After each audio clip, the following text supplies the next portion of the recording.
today's video, how to make a pizza dough. So, tuturo ko kung paano ako gumawa ng pizza dough dito sa aking trabaho.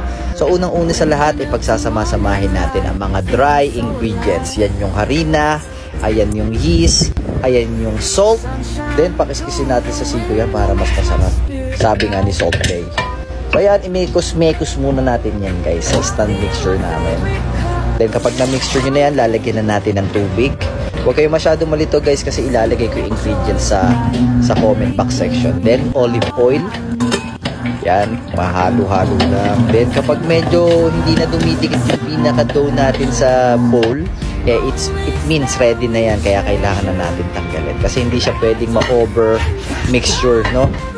Babagsak ang ating pizza dough. So, napakabigat niyan. Halos 10 kilo yung ginawa ko. At bago ko alisin, nilagyan ko uli ng konting olive oil para hindi dumikit sa pinaka-bowl habang tinatanggal.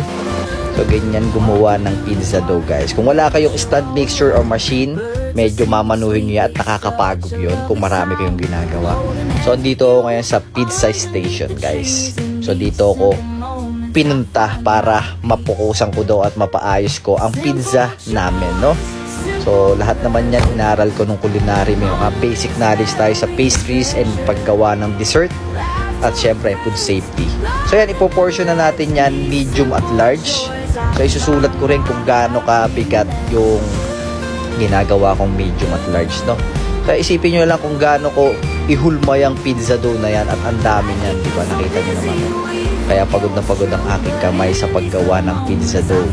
Akala nila simple lang gumawa ng pizza dough pero napakahirap from the scratch kasi kaya ako ginagawa to kasi para mas masarap yung pizza namin. At after na, pag nabilog mo na, lalagyan mo na ng olive oil bago natin ilagay dito sa container. Lagay tayo ng semolina or cornmeal. Yan, lagay natin para hindi siya dumikit at maging base ng pizza dough natin yun, no? So, crunchy yung magiging ilalim niya kapag hinulma na natin. Then, i-freezer muna natin to kasi stock natin niya para gamitin sa ibang araw, ano? So, yan, ganyan lang po. Mag-comment lang kayo kung gusto nyo pa ng pizza recipe at i-share ko sa inyo yung paggawa ng pizza sauce and everything, no? Ingat kayo palagi. God bless, keep safe, and thank you. Peace out.